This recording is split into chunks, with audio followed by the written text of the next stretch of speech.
Olá, tudo bem? Meu nome é Samuel e estou aqui para conversar com vocês um pouquinho a respeito de famílias e pessoas LGBTs. Vamos lá? Para iniciar, gostaria de fazer um agradecimento especial ao Brian, o organizador do Congresso Nacional Online sobre Diversidade Sexual e Gênero, pelo convite para esse momento aqui para conversar com vocês.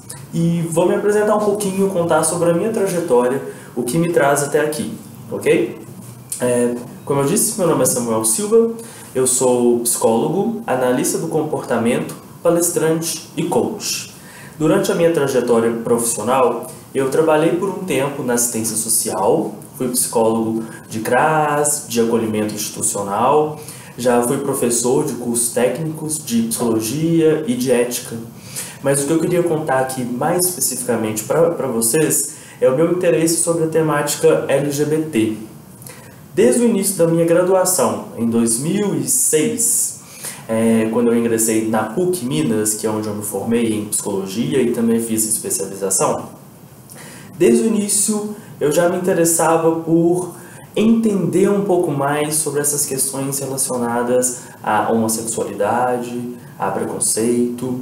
No início eu queria me entender um pouquinho melhor e depois de um tempo eu fui vendo que eu poderia contribuir com a psicologia, contribuir com algum conteúdo acadêmico mesmo a respeito dessa questão. Então, por algum tempo eu me apresentava em congressos, em seminários de psicologia, falando sobre alguns conceitos importantes para poder entender o preconceito e a diversidade sexual e de gênero. O que me traz até o momento mais recente. Desde 2014 eu entendi que, além dessa contribuição no campo da teoria, eu poderia trazer esse meu conhecimento teórico para a minha prática e ajudar efetivamente as pessoas. Então, desde 2014 eu trabalho e me divulgo como psicólogo gay para pessoas LGBTs. E esse é o foco de todo o meu trabalho, tanto aqui no consultório, quanto com palestras e o que eu escrevo, enfim, das minhas postagens. Depois, se vocês quiserem, podem me acompanhar nas redes sociais, eu vou ficar muito feliz. Então, vamos prosseguir aqui com a nossa conversa sobre famílias e pessoas LGBTs. Antes de iniciar, eu gostaria de relembrar vocês a historinha do Patinho Feio. Acho que todo mundo conhece essa história e basicamente é um patinho que nasce em uma ninhada.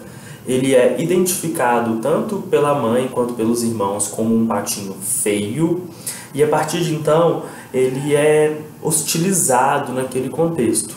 Ele então sai do ninho e parte por uma jornada para poder se conhecer e acaba se descobrindo.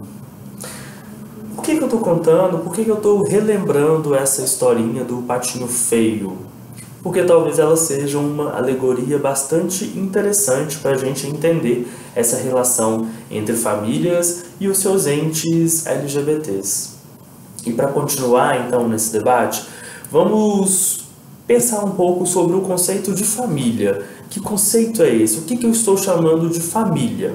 Eu vou ler aqui para a gente então um conceito do dicionário, ok? Família: conjunto de todos os parentes de uma pessoa e, principalmente, dos que moram com ela. Conjunto formado pelos pais e pelos filhos. Conjunto formado por duas pessoas ligadas pelo casamento e pelos seus eventuais descendentes. Conjunto de pessoas que têm um ancestral comum. Conjunto de pessoas que vivem na mesma casa. Esse é um bom conceito. Mas por que será que, na prática, nem sempre esse conceito consegue ser exercitado dessa maneira? Família é um conjunto de pessoas que vive junto. Mas por que será que nem toda família consegue acolher os seus membros? O que acontece? Então a gente precisa ir para um outro conceito que vai ser importante para a gente também. É o conceito de LGBTfobia. O que é, então, LGBT-fobia? É um preconceito, é uma atitude negativa com uma pessoa devido ao fato dela pertencer a um grupo identificado com algumas características que são lidas como inferiores, negativas, erradas. A LGBTfobia, então, é esse preconceito que se justifica por considerar que a cis-heteronormatividade é o que rege todas as vivências padrões e aceitas na nossa sociedade. Então, qualquer grupo que fuja a esse padrão de vivências cis-heteronormativas pode e deve ser punido. Essa é a lógica que rege a LGBTfobia e essa é a lógica que exclui a nós, pessoas LGBTs. E essa exclusão, ela pode acontecer de várias maneiras. Desde formas de preconceito mais sutis, digamos assim, olhares, eu não me aproximo, não fico perto de pessoas LGBTs, eu falo mal dessas pessoas, até formas um pouco mais incisivas. Eu posso chegar para uma pessoa LGBT e xingá-la, apontar, agredi-la e, como a gente sabe, de fato, matá-la. A LGBTfobia, então, seguindo esse padrão cis-heteronormativo, identifica que pessoas LGBTs possam ser desumanizadas, porque as considera pessoas inferiores. E uma coisa bastante cruel, além disso tudo, dentro da LGBTfobia, é que ela pode acontecer também de maneira internalizada. O que eu estou dizendo quando eu digo que ela pode ser internalizada? Todos nós somos criados nessa sociedade que diz que todas as vivências aceitas são as relacionadas à cis-heteronormatividade, ou seja, as vivências LGBTs não são legais, não são aceitas. Todos nós aprendemos isso, inclusive nós, pessoas LGBTs. Então, um passo bastante cruel, um momento bastante cruel na nossa vivência e na nossa identificação como alguém LGBT é aquele momento em que nós próprios nos discriminamos. E isso é bastante pesado. Isso acontece não porque ser LGBT é algo ruim. Não acontece porque ser LGBT é algo difícil. Acontece porque ser LGBT em uma sociedade LGBTfóbica causa sofrimento. Nós sofremos não por ser quem somos, nós sofremos porque nós não encontramos aceitação e acolhimento nos contextos onde nós vivemos. E aí algumas pessoas dizem assim: então para que se assumir? Não precisa se assumir. Vai assumir para sofrer? A gente não quer se assumir para sofrer. Basicamente, a gente quer se assumir para encontrar apoio emocional, viver autenticamente e, consequentemente, ser feliz. É pedir demais? Parece que não, né? Assumir-se LGBT, então, implica em reconhecer-se, aceitar-se e compartilhar isso. Esse compartilhamento geralmente é feito com os nossos amigos mais próximos. E depois, em um outro momento, nós fazemos isso com a família. Mas por que, então? Por que isso acontece? Por que primeiro a gente compartilha com amigos e só depois com a nossa família? Se a família é esse grupo de pessoas onde nós nascemos e fomos criados, onde nós vivemos juntos, esse grupo de pessoas que nos acolheu. Por que nós não compartilhamos essas nossas vivências primeiro com a família? Como eu disse, nessa sociedade LGBT-fóbica, as famílias às vezes reproduzem essa experiência de LGBT-fobia. Em 2016, o G1 publicou uma matéria sobre uma pesquisa que fizeram em São Paulo com pessoas em situação de rua. E o que eles observaram é que de 5,3% a 8,9% dessas pessoas eram pessoas LGBTs. E aí uma característica que chamou a atenção é que as pessoas LGBTs em vivência de rua, em sua maioria, tinham tido a família como fator de exclusão. Então, essa família, que é esse grupo que deveria acolher, em muitos casos, pode ser sim quem os exclui. A família, então, quando está relacionada a algum ente LGBT, pode assumir dois principais vieses. A família pode ser o espaço de pertencimento, acolhimento e amor, ou ela pode servir como forma de exclusão, violência e ódio. Dentro disso, desse contexto onde a família pode servir como forma de exclusão, violência e ódio, uma vivência bastante comum é explicada pelo conceito de distanciamento emocional. O que esse conceito quer dizer? É o que exatamente o nome diz. Algumas pessoas LGBTs, e quando eu digo algumas, muitas, isso é bastante comum mesmo, diante da possibilidade de não serem aceitas pela sua família, então, naquele momento em que a pessoa começa a se perceber e identificar na sua família comportamentos LGBTfóbicos, ou seja, a possibilidade de não ser aceita, de ser punida, de ser hostilizada naquele conceito, o que é comum que a pessoa faça? Ela se distancia da família, ela se distancia desses membros emocionalmente. Por que isso acontece? Para se proteger naquele momento de possíveis hostilidades e para se proteger mais ainda no momento em que ela se assuma. Porque caso a reação da família seja negativa, a pessoa tem pouco a perder, porque ela já se tornou independente e distanciada emocionalmente daquele contexto.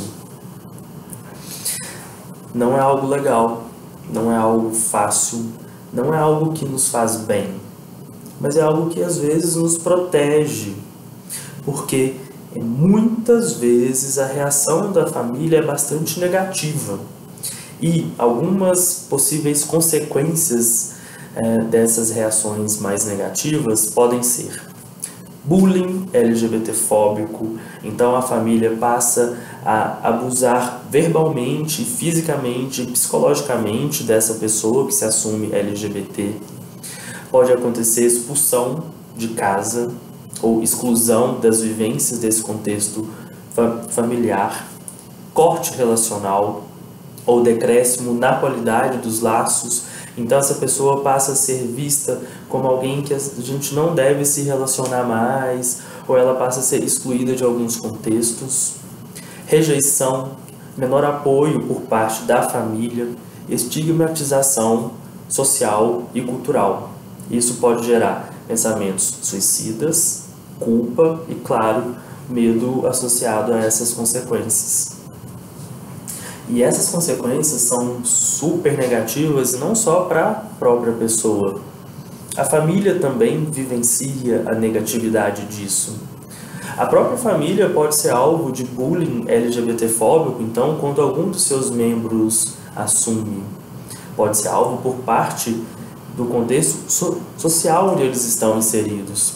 A própria família pode passar a viver estresse profundo, sentimentos de raiva com esse filho que se assumiu LGBT, alteração no casamento ou na relação entre as pessoas da família. Geralmente, quando alguma pessoa aceita um pouco mais do que a outra, ou uma aceita e a outra não aceita, isso gera uma tensão naquela relação, naquele vínculo, e o que pode gerar conflito parental. Então, não é fácil, não é um contexto fácil para a pessoa LGBT bancar essa sua vivência diante da família. E não é fácil para a família também entender essa vivência, porque a família vem sendo criada em um contexto onde muitas visões negativas são associadas às vivências LGBTs. Então, como geralmente acontecem algumas reações a esse assumir-se, algumas reações desfavoráveis, é muito comum que a família, no primeiro momento, negue essa experiência da pessoa. Não, isso não está acontecendo, Isso você está sendo, isso é moda. Você está sendo influenciado. Está vendo televisão demais, está andando com pessoas erradas. A família pode se culpar. Nossa, onde é que foi que eu errei? O que eu fiz para você ser dessa forma? A família pode passar a evitar aquele membro. Olha, não quero nem falar disso aqui dentro de casa, quero nem ver. Você fica no seu canto, eu fico pro meu e está resolvido. Algumas famílias podem encarar como uma fase. Ah, minha filha, calma, você é muito jovem ainda, você ainda tem muita coisa para viver, para aprender, não se precipite. Algumas famílias aumentam o controle sobre aquele membro.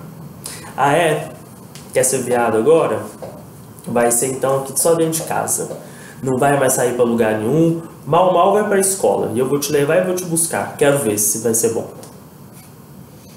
Aumentam os conflitos, então a família passa a interagir com aquela pessoa com mais agressividade.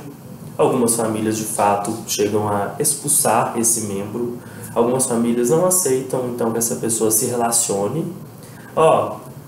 Vai ser assim então, mas eu não quero saber dessa pouca vergonha aqui dentro de casa não. Eu não quero que seus irmãos ficam vendo isso não. E muitas famílias partem para a violência de fato, que pode gerar inclusive morte. O importante disso tudo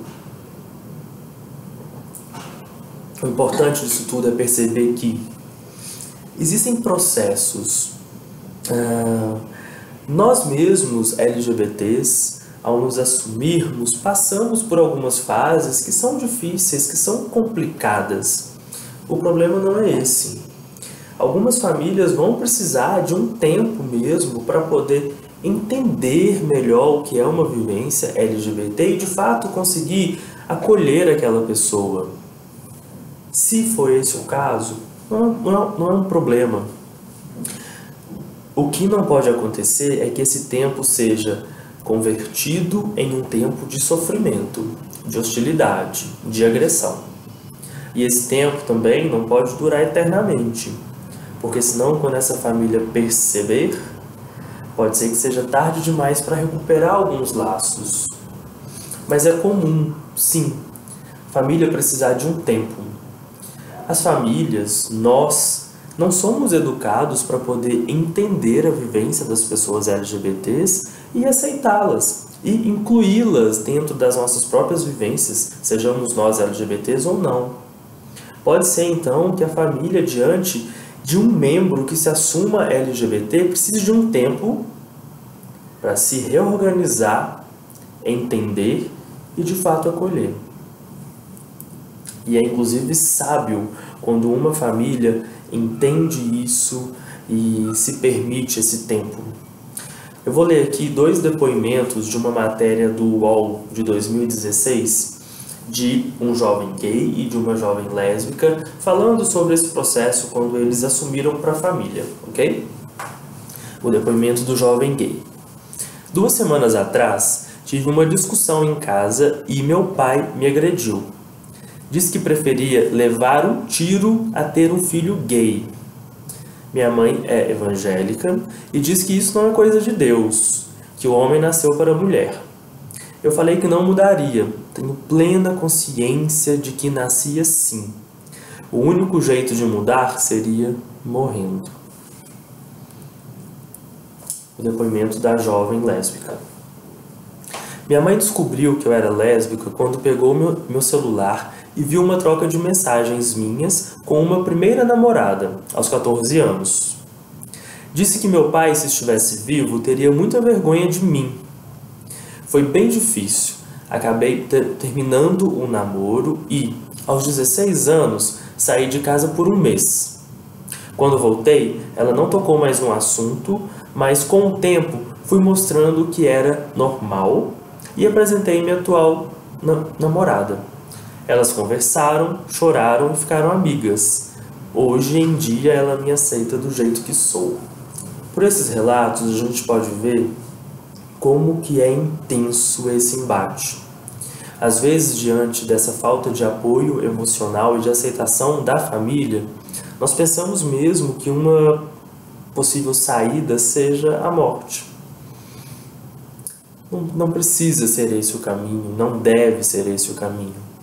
Existe sim a possibilidade de construirmos um contexto acolhedor positivo, laços de fato familiares. Vamos conversar um pouquinho então de como acontece, o que acontece quando a família consegue reagir positivamente. E conseguir, eu não estou dizendo de maneira mágica, não. Estou dizendo sobre essa construção. Quais as possíveis consequências de uma família que se permite enxergar e acolher o seu membro LGBT? A diminuição da LGBTfobia internalizada, ou seja, a pessoa, ao ter apoio da família, passa a se aceitar mais, inclusive.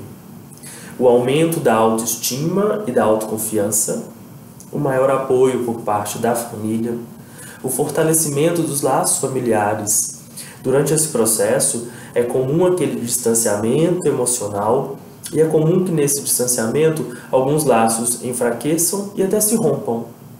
Então, quando a família consegue ter uma vivência positiva com essa pessoa, esses laços não só são recuperados, mas são fortalecidos.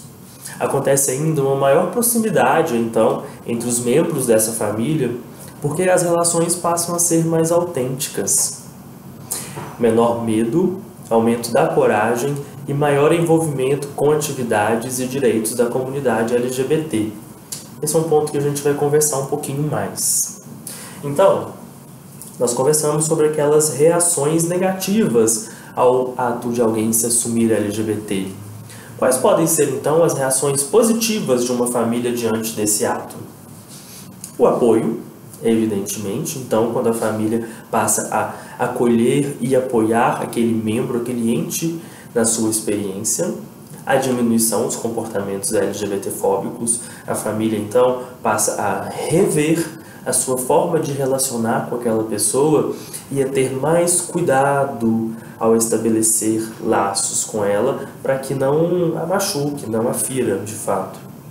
E uma consequência, uma reação ao assumir-se que é bastante significativa e interessante é a família passa a ter mais interesse por assuntos LGBTs. Por que isso acontece?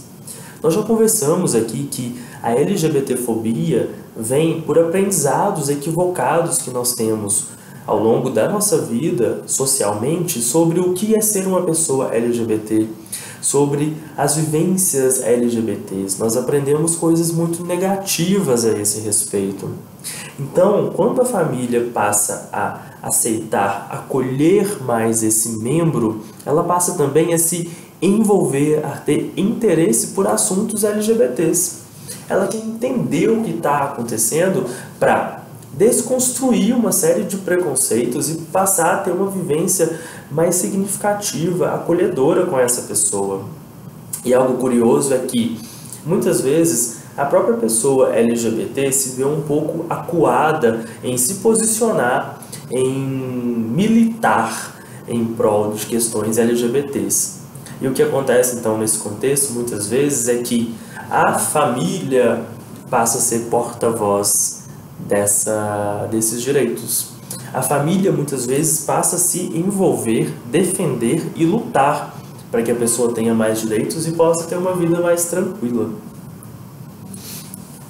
O que a gente pode dizer, então, é que essas consequências positivas modificam também a forma como a família se comunica, se relaciona e promove a desconstrução dos conceitos tradicionais ligados à cis-heteronormatividade e, assim, a criação de espaço para o desenvolvimento da identidade LGBT.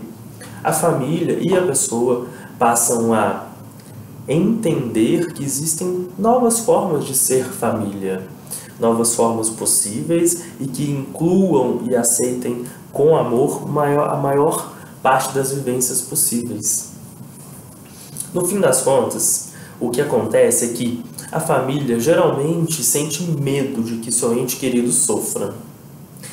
Esse sentimento muitas vezes serve para justificar a LGBTfobia da família Então, com medo de que seu ente querido sofra preconceito por ser LGBT, essa família não aceita que ele seja, o agride, tenta mudá-lo, para ele não passar por esse sofrimento.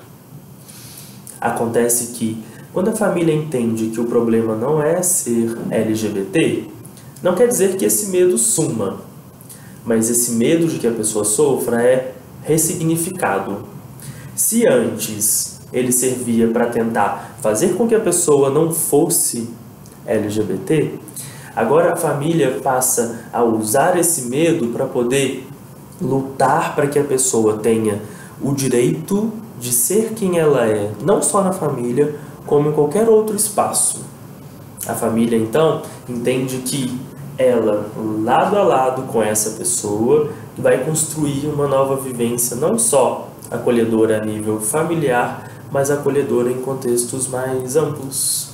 Grande parte das vezes, para os pais, as pessoas LGBTs são encaradas com um sentimento de culpa e receio face àquilo que lhe é desconhecido, tendo toda a família de aprender a lidar com a situação de forma adequada, em especial quanto à integração de um possível parceiro. Essa é uma frase que eu retirei de um artigo e que eu acho que sintetiza bastante essa nossa discussão. Muitas vezes a família age de maneira LGBTfóbica por desconhecer ou conhecer de maneira enviesada, preconceituosa as vivências LGBTs.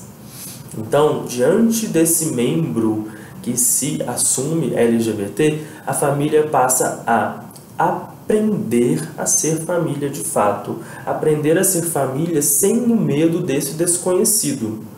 E como? Algumas famílias me perguntam, mas como então que eu vou aprender a acolher essa pessoa LGBT se eu não conheço essas vivências? A resposta muitas vezes está dentro de casa. Basta enxergar de fato o seu membro LGBT e dialogar com ele. Ele é a melhor pessoa do mundo para poder te dizer de que forma que vocês vão construir laços mais efetivos de família. E nesse diálogo, uma dica que eu sempre dou é ouvir mais, ouvir muito. Nós LGBTs temos a nossa vivência dentro da pele. Nós sabemos o que nos acontece. A família pode conhecer esse sentimento através da empatia. Então, a família que quer conhecer, aprender a acolher pessoas na sua vivência LGBT, deve se abrir para estar de fato em contato com essa pessoa. Essa pessoa vai poder construir junto as melhores formas de laços possíveis. Um ponto super pertinente a essa discussão e que eu não poderia deixar de lado é que os amigos têm um papel muito importante nessa nossa construção LGBT de família. Por quê?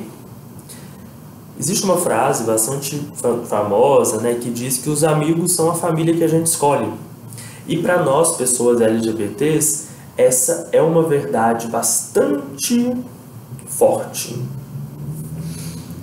Nesse contexto de possível exclusão, hostilidade por parte da família, nós encontramos apoio e acolhimento muitas vezes nos nossos amigos.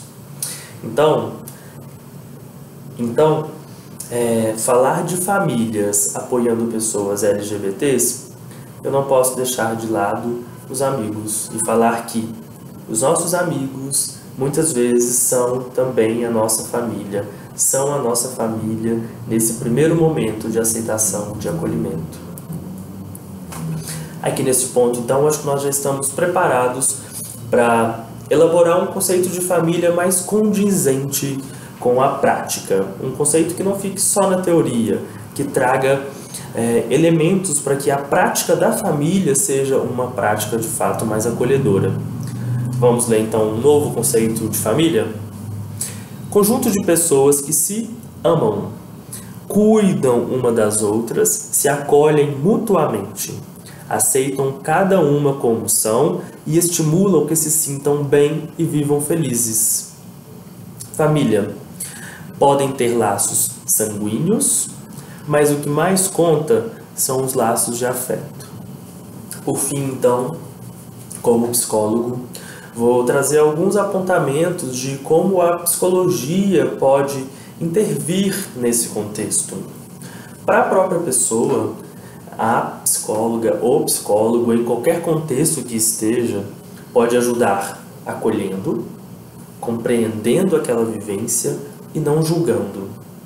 Só de fazer isso, que são princípios éticos da nossa profissão, nós já estamos ajudando muito aquela pessoa LGBT com a qual nós estamos nos relacionando. Porque geralmente ela não encontra acolhimento, compreensão e não julgamento socialmente. Ela encontra o contrário disso. A psicologia pode ajudar também fortalecendo a autoestima, autoconfiança e autoconhecimento. Essa pessoa LGBT nem sempre tem a consciência de que não tem nada errado com ela. Nem sempre tem a consciência de que ela tem o direito de exercer aquela vivência. Nem sempre ela tem a consciência de que qual é essa vivência, como isso impacta na vida dela. A psicologia, então, pode ajudar nesse sentido, ampliando esse autoconhecimento, ampliando a autoconfiança e fortalecendo a autoestima. A psicologia, então, pode ajudar a pessoa, por fim, a desenvolver estratégias de enfrentamento à LGBTfobia. Quando eu me fortaleço, quando eu me compreendo, quando eu me aceito, eu passo a estar mais apto a pensar em como eu posso me posicionar socialmente frente a contextos que porventura possam querer me agredir, me hostilizar. Então, uma boa perspectiva também é ajudar a pessoa a se fortalecer e pensar em estratégias de fortalecimento e de efetivação do seu direito de ser como é. Para a família, o caminho é bastante parecido também. Acolher, compreender, não julgar. A família é muito julgada também. Os vizinhos, os parentes um pouco mais distantes, ou até parentes próximos mesmo, julgam a família que aceitam, colocam a culpa na família. A família também precisa de um espaço para poder falar sobre as suas angústias. Além disso, talvez um ponto principal seja que a psicologia, com relação a essas famílias, deva orientar, esclarecer e então desconstruir preconceitos. A base da LGBTfobia está em visões distorcidas e muito negativas sobre as vivências LGBTs. A psicologia, então, pode sim promover um espaço de orientação, esclarecimento e desconstrução desses preconceitos. A psicologia, então, pode ajudar essa família a ressignificar a sua relação com a pessoa LGBT. Daquela forma que eu disse, talvez o melhor caminho para ressignificar essa relação seja estando aberto para dialogar e principalmente ouvir o seu ente querido LGBT. Muitas famílias e pessoas LGBTs me perguntam qual o melhor momento para poder se assumir ou qual o melhor momento para perguntar para o meu filho, para minha filha, se é uma pessoa LGBT. Bom, para essa pergunta eu não tenho resposta e eu acho que nunca vai ter uma resposta, uma receita, um momento certo. Mas essa pergunta talvez não seja a pergunta mais importante. A pergunta mais importante talvez seja: de que forma eu posso conviver, acolher, aceitar a pessoa LGBT no seio da família, para que ela não precise ser excluída ou se distanciar? E aí volto a pegar na mesma tecla: diálogo. E um diálogo pautado em enxergar a pessoa, permitir que ela esteja de fato autêntica na relação com você e ouvir muito o que essa pessoa tem a dizer, porque ela quer falar sobre a vivência dela, sobre o que está sobre a pele dela e compartilhar isso com você para que vocês juntos possam construir de fato uma família com laços de amor. Já fechando, é importante reafirmar a posição da psicologia, que por meio do Conselho Federal de Psicologia, em 99, lançou a nossa resolução 01/99. É importante falar sobre essa resolução porque ela tem sido atacada ao longo dos anos e recentemente nessa polêmica o poder judiciário deu uma certa brecha para que essa resolução seja questionada. Então é bom nós esclarecermos alguns equívocos. O que tem se dito por aí é que a resolução proíbe que profissionais façam pesquisas a respeito das questões LGBTs e proíbe que psicólogos acolham pessoas LGBTs em sofrimento. A resolução não faz nenhuma dessas duas coisas. Vou esclarecer um pouco mais. A resolução não proíbe que se faça pesquisas, mas o que acontece é que qualquer pesquisa com humanos precisa passar por um comitê de ética e um comitê de direitos humanos. E o que acontece é que pesquisas sobre a reversão ou a cura da homossexualidade já foram feitas ao longo dos anos e chegaram a duas conclusões, basicamente. Uma, não funcionam. E dois, geram efeitos colaterais terríveis. A pessoa passa a ter muito mais comportamentos depressivos, ansiosos e maior probabilidade de cometer suicídio. Por que não funciona e que tem esses efeitos colaterais terríveis? Porque a homossexualidade, porque as vivências LGBTs não são doença, não são passíveis de cura. E é isso que a resolução diz. Então, quando alguns profissionais dizem que a resolução proíbe o psicólogo de acolher as pessoas LGBTs em sofrimento, essas pessoas estão muito equivocadas. O que a resolução faz é esclarecer como esse acolhimento deve ser feito.